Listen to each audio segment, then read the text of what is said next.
어떤 사람이 다리에서 뛰어내리려고 하고 있었습니다. 옆에서 비상대기하고 있던 경찰이 천천히 능숙한 솜씨로 그 사람과 계속해서 대화를 나누면서 그에게 다가갑니다.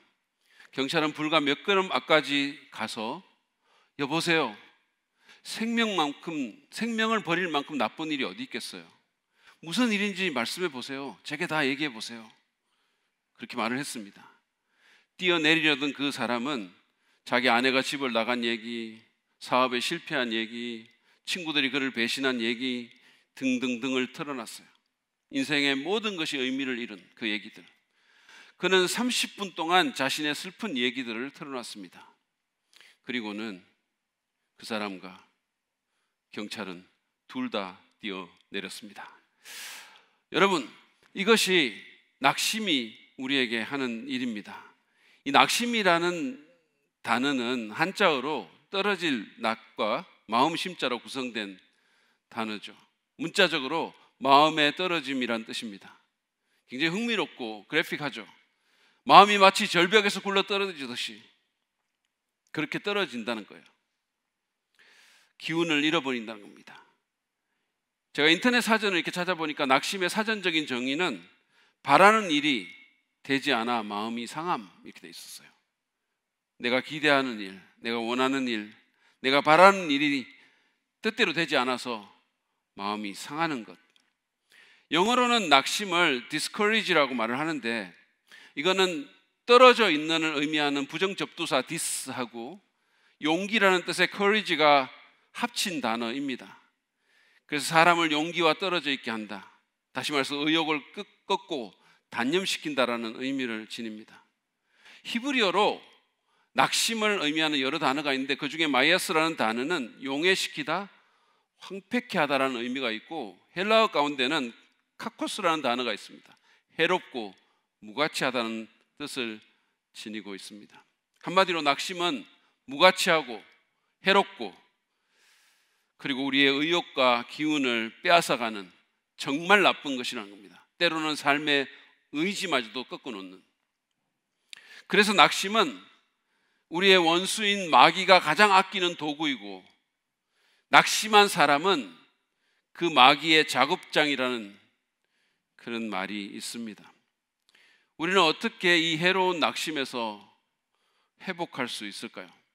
오늘 설교 제목처럼 떨어진 마음을 어떻게 제자리로 돌려놓을 수 있을까요? 이것이 오늘 우리가 생각해 볼 주제입니다. 이 주제를 위해서 우리가 함께 살펴볼 본문은 열왕기상 19장 1절부터 18절 말씀이에요. 오늘 본문의 말씀을 잠깐 살펴보고 낙심의 회복에 대해서 하나님께서 주시는 지혜를 우리가 다 같이 얻기를 바랍니다. 오늘 본문은 주전 9세기에 이스라엘이 남과 북으로 나눠졌는데 그 북이스라엘에서 활동한 엘리야 선지자의 이야기입니다. 18장에 보면 그는 이스라엘 저 북쪽, 서쪽, 그러니까 지중해 쪽에 위치한, 북서쪽에 위치한 갈멜산에서 바알 선지자 450명 그리고 아세라 선지자 400명 도합 850명과의 대결에서 승리합니다. 그리고 사악한 아합 왕 앞에서 하늘로부터 비를 불러서 3년 가뭄을 해결하는 엄청난 승리를 거둡니다.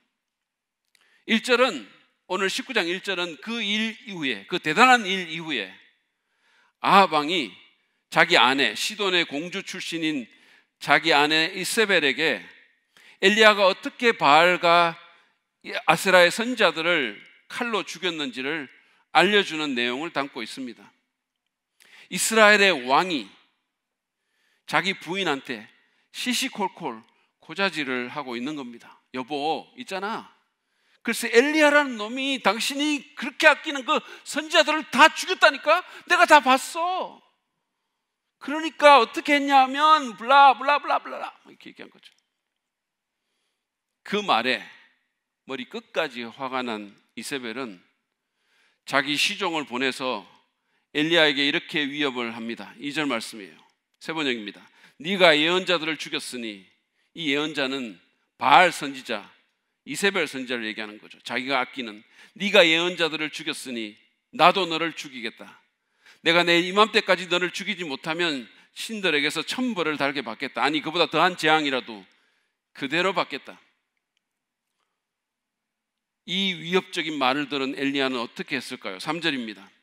엘리야는 콧방귀를 뀌고 빙글에 쪼개며 이세벨에게 선포했다. 죽여라! 나는 죽음이 조금도 두렵지 않다. 푸하하핫. 왜 아멘을 안 하세요? 여러분, 그러니까 성경을 갖고 다니면서 보셔야 되는 거예요. 스크린만 보지 마시고. 실제로 엘리야가 어떻게 반응했을까요? 보시죠. 엘리야는 두려워서 급히 일어나 목숨을 살리려고 도망하여 유다의 브엘세바로 갔다. 사실은 제가 만들어낸 그 3절이 훨씬 더 영웅적이죠. 훨씬 더 우리가 생각하는 엘리야와 가깝죠.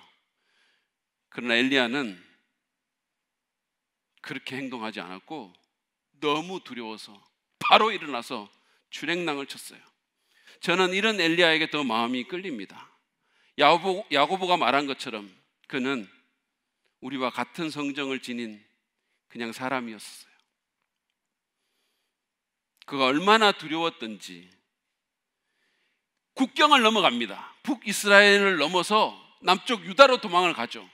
근데 남쪽 유다도 그 근처에서 이렇게 국경 근처에서 왔다 갔다 할 게 아니라 유다의 최남단까지 도망을 가요. 브엘세바라는 곳까지. 그는 거기에 가서 시종을 남겨두고 홀로 광야로 들어갑니다. 하루 종일 걸었어요. 그리고는 로뎀 나무 아래에 털썩 주저앉았습니다. 로뎀 나무는 여러분들이 아마 이거는 굉장히 많이 들어보셨을 텐데, 교회 다니는 분들은 로뎀 나무, 로뎀실 엄청 많이 들었을 텐데, 이 로뎀 나무는 이렇게 생겼어요. 콩가의 감목으로서 팔레스타인 사막의 구릉이나 암석지대에서 높이가 2m에서 3m까지 자라는 그런 나무입니다. 엘리야는 거기 앉아서 자기를 죽여달라고 하나님께 기도합니다. 일종의 자살 청부 기도죠. 스스로 목숨을 끊을 용기는 없고 그냥 또 그렇게 해서도 안 되니까 하나님께 기도하는 거예요. 4절을 보시죠. 주님, 이제는 더 바랄 것이 없습니다. 나의 목숨을 거두어 주십시오. 나는 내 조상보다 조금도 나을 것이 없습니다. 엘리야는 완전히 의욕을 상실했습니다. 마음이 천길랑 떨어지로 떨어졌어요. 그는 낙심한 것입니다. 살 소망을 잃어버렸어요. 그렇게 기도하고는 그는 그 나무 아래에서 골아떨어집니다. 얼마나 잤을까요? 누군가가 일어나라고 이렇게 깨웁니다. 엘리야가 누구야 막 오만상을 쓰면서 쳐다보니까 천사가 뜨겁게 달군 돌에다 구운 가꾼 그 빵과 물 한 병을 머리맡에 차려놓고 그거를 먹으라고 하는 거죠. 천사가 지금 음식을 차려놓고 먹으라고 그랬다는데, 여러분은 마치 우리 교회 무슨 임경숙 집사님 같은 분이 그냥 빵 드세요라고 말한 것 같은 반응을 하고 있는 거예요. 엘리야는 천사가 차려준 그 음식을 먹고 마시고 또 잠이 들었어요. 천사는 또 한 번 깨웠고 엘리야는 또 일어나서 먹고 마셨습니다. 한동안 아무것도 먹지 못했을 그는 그렇게 음식을 먹고 그렇게 잠을 자면서 기력을 회복했어요. 그리고는 8절에 말한 것처럼 40일을 걸어서 호렙산에 도착했습니다. 이 호렙산의 위치에 대해서는 여러 가지 견해가 사실은 있는데, 브엘세바에서 우리가 일반적으로 생각하는 그 위치에 있는 그 호렙산까지 바로 걸으면 한 15일 정도가 걸린다고 합니다. 엘리야는 속도를 조절했거나 아니면 우회로를 택했는지 모릅니다. 열왕기 기자는 이 호렙산을 하나님의 산이라고 불렀는데, 그것은 바로 모세가 계시를 받았던 신의 산입니다. 엘리야는 거기서 한 동굴에 들어가서 하룻밤을 지냈습니다. 그리고 거기서 주님이 그에게 나타나서 말씀하셨어요. 9절입니다. 엘리야야, 너는 여기에서 무엇을 하고 있느냐? 이것은 아담이 자기 아내와 함께 선악과를 먹고 숨었을 때 하나님이 그에게 나타나셔서 아담아 네가 어디 있느냐라고 질문한 것과 비슷한 질문입니다. 그의 현재 영적인 위치와 상태에 대한 질문입니다. 다시 말해서 엘리야야 네가 왜 낙심해서 여기 주저앉아 있느냐라는 질문이죠. 10절에 그의 대답이 나옵니다. 나는 이제까지 주 만군의 하나님만 열정적으로 섬겼습니다. 그러나 이스라엘 자손은 주님과 맺은 언약을 버리고 주님의 제단을 헐었으며 주님의 예언자들을 칼로 쳐서 죽였습니다. 이제 나만 홀로 남아있는데 그들은 내 목숨마저도 없애려고 찾고 있습니다. 이 사람의 이 대답은 그가 얼마나 낙심해 있는가를 정말로 잘 보여줍니다. 그는 낙심으로 인해서 완전히 부정적인 면만 보고 있습니다. 그는 주님의 예언자들이 죽은 것은 말을 하면서 바알과 아세라 선지자들이 죽은 것에 대해서는 말하지 않습니다. 사실은 850명이나 죽었는데 완전히 싹쓸이 했는데 그거는 말하지 않죠. 그거는 자기 시각에 지금 들어오지 않는 거죠. 그는 하나님의 다른 예언자들이 있는 것도, 자기 외에 다른 예언자가 있는 것도 18장에 보면 오바데라는 사람으로부터 들었는데도 자기만 홀로 남았다고 불평을 합니다. 그리고 자기의 목숨이 풍전등화와 같다고 그렇게 말을 한 거죠. 그는 열심히 했지만 결국은 실패자라고, 자기 인생은 실패라고 한탄하고 있는 겁니다. 그런 그에게 주님은 11절에서 이렇게 말씀합니다. 이제 곧 나 주가 지나갈 것이니 너는 나가서 산 위에 주 앞에 서 있으라. 과거에 모세에게 나타나셨던 그 하나님께서 이제 엘리야에게 신현현을 보여주시겠다고 말씀하고 있는 겁니다. 엘리야는 동굴에서 나와서 산 중턱에 서서 수세기 전에 위대한 선지자 모세가 목격했던 그 장면을 목격합니다. 다시 말해서 하나님의 능력이 장엄하게 나타나는 그 모습이었는데, 이번 경우에는 산을 쪼개고 바위를 부수는 크고 강한 바람과 지진과 불이었습니다. 근데 열왕기 기자는 그것들 속에 주님이 계시지 않는다고 했어요. 그 말은 그것들이 지금 엘리야에게 하나님의 자기 계시를 드러내는 도구가 아니었다는 뜻입니다. 대신에 그것들이 지나간 후에 부드럽고 조용한 소리가 들렸고 거기에 하나님이 계셨다고 말을 합니다. 다시 말해서 하나님께서는 그 부드러운 소리, 개역 성경으로는 세미한 소리 가운데서 당신을 드러내시고 그 소리 가운데서 엘리야를 만나 주신 것입니다. 엘리야의 이름을 아시는 하나님, 그 이름을 부르시는 하나님. 13절에 그 장면이 나옵니다. 보시죠. 엘리야는 그 소리를 듣고서 외투자락으로 얼굴을 감싸고 나가서 동굴 어귀에 섰다.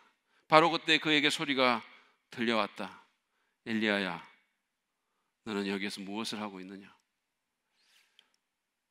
엘리야는 왜 외투자락으로 자기 얼굴을 감쌌을까요? 그는 지금 자신이 신현연의 상황에 있는 것을 알았습니다. 그래서 하나님의 얼굴을 보는 것이 두려워서 그렇게 한 것이죠. 그런 모습으로 동굴 어귀에 선 엘리야에게 하나님은 9절에서 하셨던 똑같은 질문을 그에게 하신 거죠. 너는 여기에서 무엇을 하고 있냐고. 14절에 엘리야의 대답이 나오는데 그 대답 또한 10절에서 엘리야가 했던 대답과 똑같습니다. 어떻게 보면 하나님과 엘리야가 꼭 기싸움을 하고 있는 것 같죠. 그러나 이런 과정을 통해서 하나님은 엘리야에게 레슨을 주시고 엘리야에게 하나님을 알려주시고 회복의 과정을 통과하게 하시는 것입니다. 엘리야의 이름을 아시는 하나님, 엘리야의 모든 상황을 꿰뚫고 계시는 하나님, 이렇게 도망가고 주랭랑을 쳐도 끝까지 포기하지 않으시고 말을 거시는 하나님. 15절부터 18절까지는 이제부터 엘리야가 감당해야 할 사명에 대한 하나님의 말씀입니다. 15절, 16절 말씀 보시죠. 너는 돌이켜 강약길로 해서 다마스쿠스로 가거라. 거기에 이르거든 하사엘에게 기름을 부어서 시리아의 왕으로 세우고 또 nim시의 아들 예후에게 기름을 부어서 이스라엘의 왕으로 세워라. 그리고 아벨 머홀라 출신의 사밧의 아들 엘리사에게 기름을 부어서 내 뒤를 이을 예언자로 세워라. 하나님은 지금 사악한 아합 왕조를 청소할 사람들을 세우라고 그 계획을 알려주고 계십니다. 하나님께서 어떤 계획으로 어떻게 이 아합 왕조를 심판하실지를 알려주고 계시는 거죠. 그리고 그 계획 가운데 어떻게 엘리야가 있는가를 말씀해 주고 계시는 거죠. 그래서 그 일을 위해서 길을 돌이켜서 사마리아의 수도인 시리아의 수도인 다마스쿠스로 올라가라고 말씀하시는 것입니다. 낙심의 자리를 벗어나서 사명의 자리로 가라고 얘기해 주시는 거죠. 그런 다음에 17절에서 연이어 말씀하십니다. 하사엘의 칼을 피해서 도망하는 사람은 예후가 죽일 것이고 예후의 칼을 피해서 도망하는 사람은 엘리사가 죽일 것이다. 아합이 속한 오모리 왕조를, 온 이스라엘을 바알 숭배로 내몰았던 그 사악한 왕조를 심판하려는 하나님의 계획은 절대 실패하지 않을 것이라는 말씀입니다. 그리고 그분은 18절에서 마지막으로 이렇게 덧붙이십니다. 그러나 나는 이스라엘의 7,000명을 남겨놓을 터인데 그들은 모두 바알에게 무릎을 꿇지도 아니하고 입을 맞추지도 아니한 사람들이다. 낙심한 엘리야를 격려하려는 하나님의 의도가 분명히 보이는 말씀이죠. 하나님의 큰 그림을 그에게 다 보여주신 거죠. 엘리야는 어떻게 생각하고 있을지 몰라도 하나님은 지금 계획을 갖고 있고 국제적으로 일을 하고 계시고 그 일에 엘리야를 사용하시고 그 일을 위해 7,000명의 사람들을 남겨놓아 주신다고 말씀하시는 거죠. 이것이 오늘 우리의 얘기입니다. 여러분, 하나님은 얼마나 사력 있고 친절하십니까? 이 얘기를 통해서 낙심에서 회복할 수 있는 비결에 대한 교훈을 함께 나누기를 원합니다. 우리가 낙심에서 회복하려면 먼저 육체적인 필요를 씻어야 합니다. 본문에서 엘리야가 낙심한 이유 가운데 하나는 육체적인 피로임이 분명합니다. 그는 갈멜산에서 바알 선지자들과 대결할 때부터 계속해서 긴장 상태에 있었어요. 여러분 한번 생각해 보세요. 어떤 일이 벌어질지 모르는데 국가 권력을 동원한 그 당시의 실세들인 바알 선지자 450명, 아세라 선지자 400명, 엄청난 숫자와 혼자서 대결합니다. 얼마나 긴장이 됐을까요? 그것은 그의 육체에도 상당한 영향을 미쳤을 것입니다. 그뿐이 아닙니다. 그는 갈멜산에서 이스라엘 여기까지 달려가는데 30km가 넘는 거리예요. 18장 마지막에 보면 달려갔다 그랬어요. 거의 마라톤을 한 거죠. 그리고 거기서부터 또 이스라엘의 최남단인 브엘세바까지 갔습니다. 100km가 넘는 거리를 걸어간 거죠. 그것도 두려움 때문에 급히 도망을 갔으니까 얼마나 빨리 내달렸을까요? 얼마나 빨리 걸었을까요? 음식이나 제대로 먹었을까요? 얼마나 긴장하면서 걸어갔을까요? 저는 주일 아침에 집에서 잘 먹고 교회까지 10분 걸어오는데도 헉헉거리면서 한 1분은 숨을 골라야 돼요. 도착해서. 엘리야는 얼마나 피로했을까요? 정신적으로, 육체적으로 그는 얼마나 힘들었을까요? 사실은 여기서 또 하루를 걸어서 광야길을 갔죠. 그 사실을 하나님은 너무 잘 아셨기 때문에 그가 잠에 골아떨어졌을 때 천사를 보내서 그에게 따뜻한 음식을 제공한 것입니다. 하나님께서 자고 있는 엘리야를 깨워가지고, 야, 지금이 어느 때인데 여기서 자빠져 자고 있는 거야. 이스라엘의 선지자 꼴 좀 보소. 네가 이렇게 하니까 낙심해가지고 이러고 있는 거야. 얼른 일어나서 기도해 빨리. 얼른. 그러지 않으셨어요. 물론 기도가 필요합니다. 그러나 하나님은 먼저 그를 쉬게 하셨어요. 자고 먹고 또 자고 또 먹고, 완전히 윤화팔자죠. 자고 먹고 또 자고 또 먹고. 그래서 육체적인 회복을 하게 만들어 주신 거죠. 그 피로를 씻고 원기를 회복하게 만들어 주신 겁니다. 그것이 엘리야의 낙심의 문제를 해결하기 위한 하나님의 첫 번째 방법이었어요. 여러분이 아시다시피 우리 인간은 영적인 존재이지만 동시에 육체를 가진 존재이기도 합니다. 그리고 그 영과 육은 따로가 아니라 서로 영향을 미치게 돼 있어요. 이런 말이 있습니다. 장기간 악성 치질에 걸려 있으면서 영적이기는 정말 힘들다. 영성 작가인 게리 토마스는 내 몸 사용 안내서라는 훌륭한 책에서 이것을 좀 점잖은 방식으로 이렇게 설명합니다. 여러분 잘 들어보세요. 몸은 영혼을 담고 있을 뿐 아니라 영혼에 영향을 미친다. 우리는 천사가 아니다. 우리는 몸이라는 외피 없이 하나님을 추구하는 존재가 아니다. 육체의 상태가 영혼의 상태에 아무런 영향도 미치지 않는 것처럼 살아간다면 우리는 세상의 어떤 정통한 교리로도 구제불능이다. 우리는 하나님의 임재에 점점 둔감해질 것이다. 마음을 담고 있는 물리적인 집이 망가지면 평생에 남은 사역도 물거품이 되고 만다. 몸과 영혼은 서로 영향을 미친다는 거예요. 아판티디스 박사는 몸과 영혼 그리고 사역의 관계를 다음에 짧은 한마디로 이렇게 표현합니다. 하나님 나라를 키우려면 우리의 몸집부터 줄여야 한다. 아멘이신가요? 제 생각에 오늘 저녁부터 우리 집사람은 제게 계속해서 이 말을 인용할 겁니다. 하나님 나라를 키우려면 몸집부터 줄여야 한다며. 줄이세요. 단 거 먹지 마세요. 운동하세요. 이게 설교자의 저주죠. 사실은 한마디 하면 그냥 받죠. 그냥. 그래도 어떡하겠습니까? 아무튼 아펜티디스의 그 말은 정말 맞는 말이에요. 우리의 몸은 우리의 영성과 우리의 영적인 사역에 영향을 미칩니다. 물론 모든 낙심이 육체적인 문제나 몸의 피로에서 비롯되거나 그것과 연관되어 있다고 말씀드린 건 아닙니다. 그러나 육체적인 피로와 긴장이 낙심의 원인이 된다는 것은 분명해요. 그러므로 혹시 지금 여러분이 낙심 가운데 있다면, 원기를 잃어버리고 있다면, 삶의 에너지가 없다면 여러분의 몸 상태를 한번 살펴보시기를 바랍니다.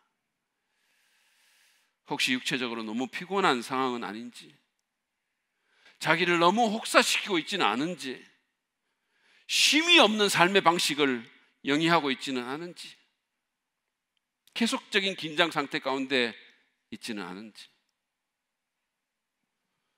점검할 필요가 있습니다. 그래서 만약에 긴장과 피로에 쌓여 있다면 그거부터 풀어줘야 되는 거죠. 여러분, 이런 상황에서 막 긴장하고 피곤하고 계속해서 내몰고 내돌리고 이런 상황 가운데서 그거 해결한다고 철야기도 하고 금식기도 하면 상황은 더 악화되는 거예요. 잘못하면 죽어요. 복합 우루사 먹고 피로 회복부터 하세요. 하나님께서 엘리야에게 하셨던 것처럼 푹 자고 맛있는 음식 먹고 원기를 회복하시기를 바랍니다. 그리고 지금 낙심 가운데 있지 않는다 할지라도 지나친 피로에 빠지지 않도록 여러분의 몸과 여러분의 스케줄을 잘 관리할 필요가 있습니다. 여러분의 라이프 스타일을, 여러분의 생활 방식을 조정해야 된다는 말씀이에요. 여러분은 무엇 때문에 그렇게 바쁘게 사십니까? 무엇을 위해서? 몸을 관리하지 않는 것과 너무 바쁜 것은, 바쁜 게 좋긴 한데, 적당히 바쁜 건 괜찮은데, 기도할 수 없을 정도로 너무 바쁜 것은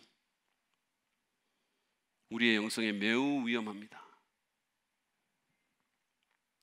여러분, 일주일에 하루를 쉬라고 말씀하신 분은 하나님이세요.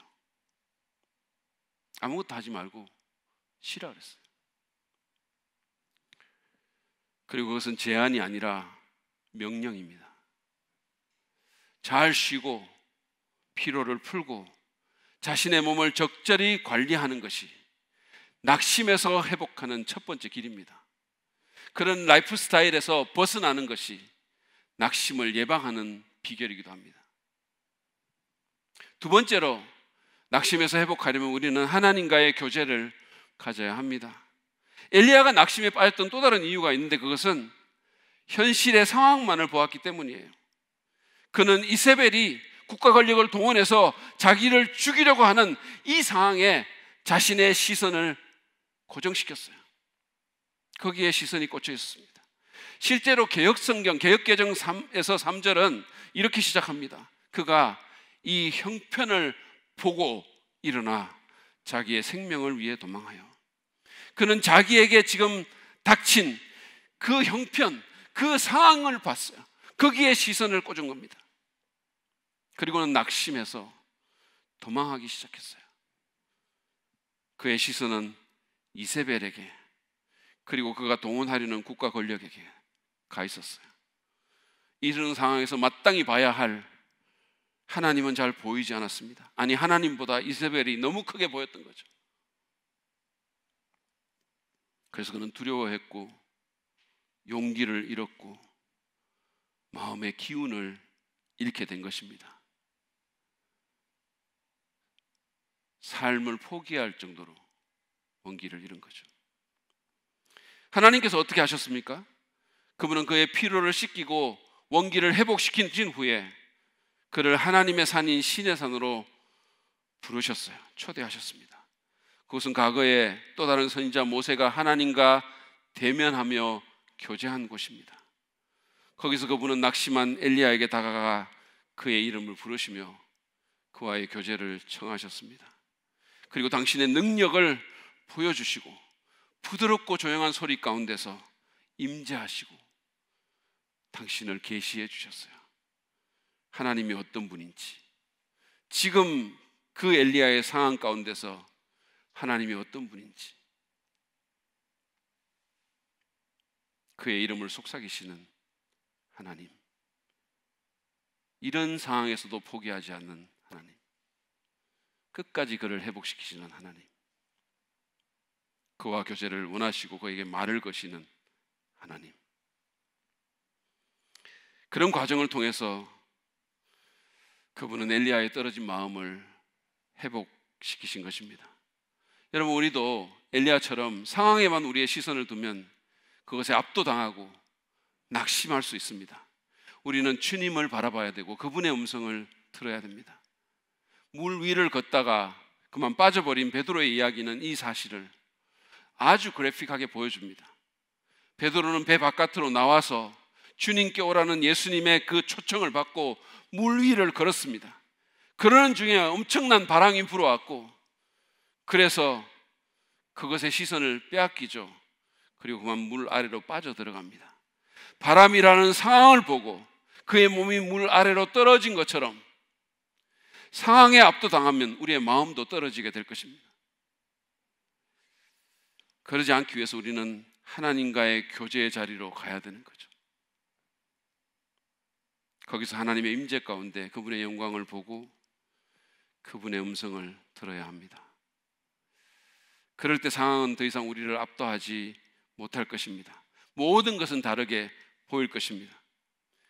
우리는 우리를 주눅들게 만들던 그 상황을 하나님이라는 거대한 배경 가운데서 볼 수 있게 될 것입니다. 다윗이 모두가 너무 크다고 벌벌 떨던 그 골리앗을 하나님이라는 그 엄청난 배경 가운데서 보고 용기를 잃지 않았던 것처럼 우리가 하나님을 보고 상황을 보면 그 상황이 제 사이즈대로 보이게 될 것입니다. 그렇습니다. 하나님과의 교제 가운데, 그분의 음성 가운데 우리는 다르게 볼 수 있는 눈을 부여받게 될 것입니다. 여러분 한번 생각해 보세요. 지금 쥐 한 마리가 이 방 안에 나타나가지고 막 휘젓고 다닌다면 어떤 일이 일어날까요? 난리가 나겠죠. 소리 막 그러고 불쩍 뛰고 막 그러지 않겠어요? 왜 그럴까요? 왜냐하면 우리는 쥐를 징그럽게 보기 때문이에요. 그런데 월트 디즈니는 그렇게 보지 않았어요. 그는 쥐를 귀엽게 봤어요. 그래서 미키 마우스가 나온 겁니다. 그는 다른 눈을 갖고 있었어요. 그 미키 마우스가 월트 디즈니의 대표작이죠. 다른 눈이 이 유명한 작품을 만들게 한 요인입니다. 여러분, 우리 삶에 하나님이 빠져 있다면, 그분과의 교제가 없고 그분의 음성을 듣지 못한다면 상황 밖에는 보이는 게 없을 것입니다. 그러면 낙심은 너무나도 자연스러운 기결이죠. 우리는 실질적인 무신론자처럼 살게 될 것이고, 내 삶에 하나님은 없고 엄청난 상황만 있게 될 것입니다. 낙심 가운데 있으십니까? 그럴수록 예배의 자리, 교제의 자리로 나아갑시다. 여러분, 아플수록 병원에 가듯이, 그죠? 우리가 힘이 없고 병원 갈 힘이 없다 하더라도 아플수록, 왜냐하면 고쳐야 되니까 일어나서 병원에 가듯이 낙심이 올수록 하나님께 나아갑시다. 하나님께 가야 돼요. 그래서 솔직한 기도로 주님께 내 마음을 털어놓읍시다. 그분의 말씀을 보고 그분의 음성을 들읍시다. 이 상황 가운데서도 내 이름을 불러주시는 그 음성의 귀를 한번 기울여 봅시다. 그래야 우리의 떨어진 마음을 원위치시킬 수가 있는 겁니다. 마지막으로 우리가 낙심에서 회복하려면 우리는 하나님의 주권적인 계획을 깨닫고 사명에 다시 헌신해야 합니다.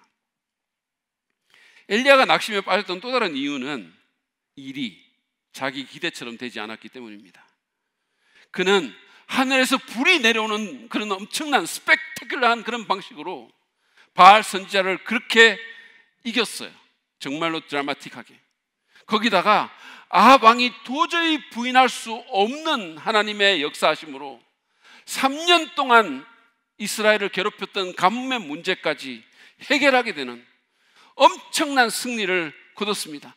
그렇게 되자 그는 드디어 승리의 때가 왔다라고 기대했을 거예요. 드디어 이스라엘에 나를 통해서 부흥이 왔다라고 생각했을 것입니다. 하나님께서 나를 선두로 세우시고 이제 이스라엘을 부흥으로 이끄실 거라고 생각했을 것입니다. 아합 왕이 죄와 티끌 가운데서 회개하고 단과 베델의 금송아지 우상이 파괴되고 온 나라의 부흥의 물결이 흘러 퍼지리라고 기대했을 수 있습니다. 그런데 그런 일은 일어나지 않았어요. 오히려 이세벨이 악을 바락바락 쓰면서 자기를 죽이겠다고 위협한 겁니다. 조금도 감동받지 않았어요. 너는 내일까지 죽어, 그랬어요. 엘리야는 깊이 실망하고 낭망했습니다. 이런 엘리야에게 하나님은 당신의 주권적인 계획을 깨닫게 해주신 거예요. 그분은 당신에게 엘리야가 기대한과는 다른 계획이 있다고 말씀해 주신 겁니다. 그것은 하사엘을 시리아의 왕으로 세우고 예후를 이스라엘의 왕으로 세우고 엘리사를 자신의 후계자로 세워서 오므리 왕조를 심판하는 것이었어요. 그리고 바알에게 무릎을 꿇지 않은 7,000명을 남겨둬서 엘리야의 사역에 동참하게 하는 것이었습니다. 그러면서 그분은 당신의 이 주권적인 계획에 엘리야가 어떤 식으로 쓰임을 받을 건지, 그리고 그 일에 헌신할 것을 요구하셨어요. 그렇게 함으로써 그분은 엘리야의 떨어진 마음을 원위치시키려 하신 겁니다. 여러분, 우리도 엘리야처럼 일이 기대대로 되지 않을 때 종종 낙심에 빠집니다. 제 목회 초기에, 사랑 믿는 교회 목회 초기에 제가 13주 동안이나 예배에 대한 시리즈 설교를 한 적이 있었습니다. 엄청 신경 써서 준비했어요. 그리고 야심차게 설교했습니다. 제가 그 당시에 알기로 13주 동안이나 예배에 대한 시리즈 설교를 하는 한국의 목사님은 없었던 것 같아요. 아무도. 그래서 제가 3주도 아니고 무려 13주 동안이나 예배에 대해서 설교를 하면 우리 교회의 예배는 정말 BC와 AD가 완전히 갈라질 거라고 그렇게 저는 기대했어요. 정말로 그렇게 기대했어요. 그런데 그건 그냥 기대였습니다. 예전에 개콘의 유행어처럼 그건 네 생각이고였어요. 그건 네 생각. 성도들은 제가 예배에 대해서 설교한 것조차도 모르는 듯 했었어요. 아니 그게 예배에 대한 설교였나요? 뭐 이런 거 있죠. 13주가 끝났는데 엄청나게 기도하고 애써서 준비하고 설교했는데, 예배 잘 드려야 된다고 얘기했는데, 지각하는 분 여전히 지각하고 조는 분 여전히 졸고. 지금 그런 분 별로 없죠? 천천히 그냥 하나님 가시는 거죠. 제가 몰랐던 거죠. 이처럼 사역에서 또는 여러분의 사업처에서, 직장에서, 학교에서, 가정에서, 관계에서 일이 내 기대대로 되지 않으면 우리는 낙심합니다. 그럴 때 우리는 하나님의 더 큰 그림을 볼 필요가 있어요. 비록 내 기대대로 되지 않았지만 이런 상황 가운데 하나님의 계획은 무엇인지 질문하면서 기도할 필요가 있어요. 그리고 무엇보다도 지금 내게 주어진 그 일에 헌신할 필요가 있어요. 어떤 시인이 아침에 일어나서 정원을 거닐다가 새 집이 땅에 떨어져 있는 것을 봤어요. 정원을 거닐다가 나무에서 새 집이 떨어져 있는 거죠. 간밤에 폭풍이 나무를 막 흔들어 가지고 그래서 새 집을 떨어뜨리는 겁니다. 시인은 부서진 새 집을 보면서 감성이 풍부하잖아요. 그러니까 슬픔에 잠겨 있는 거죠. 근데 위에서 무슨 소리가 나서 이렇게 봤더니 새가 열심히 나뭇가지에서 새로운 집을 짓고 있는 거예요. 여러분, 우리는 이 시인처럼 될 게 아니라 새처럼 해야 되는 거죠. 그냥 감상에만 잡혀 있을 것이 아니라 지금 내가 해야 될 일을 하는 것입니다. 비록 일이 내가 기대한 대로 되지 않는다 하더라도 여러분, 낙심하지 마십시오. 하나님은 더 좋은 계획을 갖고 계십니다. 내 기대대로 안 됐을 뿐이지 하나님의 계획은 여전히 진행되고 있습니다. 모든 것이 합력해서 선을 이루시는 분이 우리의 하나님이십니다. 그리고 하나님은 그 당신의 주권적인 계획에 그분의 방식대로 우리를 쓰시기를 원하시는 거죠. 우리의 기대대로가 아니라. 바울은 갈라디아서 6장 9절에서 이렇게 말씀합니다. 선한 일을 하다가 낙심하지 맙시다. 지쳐서 넘어지지 아니하면 때가 이를 때 거두게 될 것입니다. 하나님은 내가 기대하는 때에 내가 기대하는 결과를 반드시 주시지는 않습니다. 그러나 그분은 내 계획보다 더 크고 더 좋은 계획을 가지고 계시고 당신의 때에 당신의 방법으로 그것을 이루실 것입니다. 그러므로 그 하나님을 신뢰하면서 그 큰 그림을 보도록 노력합시다. 그분의 주권적인 계획이 무엇인지 기도 가운데 질문하면서 하나님의 큰 뜻을 분별하면서 지금 하나님께서 당신의 그 계획 가운데서 나로 하기 원하시는 일이 무엇인지 그 일에 헌신하도록 합시다. 너무 많이 생각하지 말고 그냥 행동합시다. Just do it. 그러면 낙심에서 회복될 수 있을 것입니다. 이제 말씀을 맺겠습니다. 여러분은 어떠십니까? 혹시 지금 낙심 가운데 있으십니까? 그 낙심이 여러분을 사로잡지 못하게 하십시오. 사실 낙심은 우리만의 문제가 아닙니다. 우리 믿음의 선진들도 다 낙심할 상황 가운데 처했고 때로는 잠시 동안 그 낙심 가운데서 허우적댔겠지만 그러나 거기에 머물지 않았고 믿음으로 하나님을 바라보는 가운데 떨어진 마음을 다시 원위치 시켰습니다. 여러분, 요셉을 보세요. 형들에게 배신당해서 인신매매 당하고 노예 생활하고 성추행범, 강간범으로 몰려서 감옥에 갔어요. 얼마나 낙심이 되었을까요? 모세는 또 어떻습니까? 자기 백성을 위하는 좋은 일을 하려고 나갔다가 살인범으로 몰려가지고 바로의 배신자로 몰려서 광야에서 40년 동안 양치기를 했죠. 바울은 또 어땠습니까? 복음을 전했더니 돌이 날라오고 감옥에 갇힙니다. 얼마나 마음이 무너졌을까요? 그러나 그들은 그 자리에 그대로 머물러서 인생을 포기하지 않았습니다. 오늘 본문의 엘리야도 마찬가지예요. 그러므로 여러분만 그런 것처럼 생각하지 마십시오. 지레 포기하지 마시고 크신 하나님을 바라보면서 소망을 가지시기 바랍니다. 무엇보다도 오늘 말씀에서 배운 것처럼 긴장과 피로가 누적되었다면 할 수 있는 대로 쉼을 갖고 좋은 음식 먹으면서 육체적인 피로를 씻을 필요가 있습니다. 여러분의 생활 방식을 조정할 필요가 있는 거예요. 여러분은 무엇을 위해서 살지 결단하셔야 돼요. 결정하셔야 돼요. 돈을 위해서 살 건지 하나님 위해서 살 건지, 엄청나게 바쁘게 살면서 돈만 막 모을 건지 아니면 건강한 삶을 영위할 건지 결단하셔야 되는 거예요. 만약에 상황이 너무 크게 보인다면 그것만 보지 말고 하나님과의 교제를 통해서 올바른 관점을 회복하시기 바랍니다. 세상의 목소리만 듣지 말고 여러분에게 속삭이시는, 여러분의 이름을 부르시는 그 하나님의 음성을 들으십시오. 그리고 일이 기대대로 되지 않는다 할지라도 하나님의 뜻과 주권적인 계획을 분별하는 가운데 주어진 사명에 다시 헌신하시기 바랍니다. 그냥 감상에 빠져서 허우적대지 말고 지금 할 수 있는 일을 하시기를 바랍니다.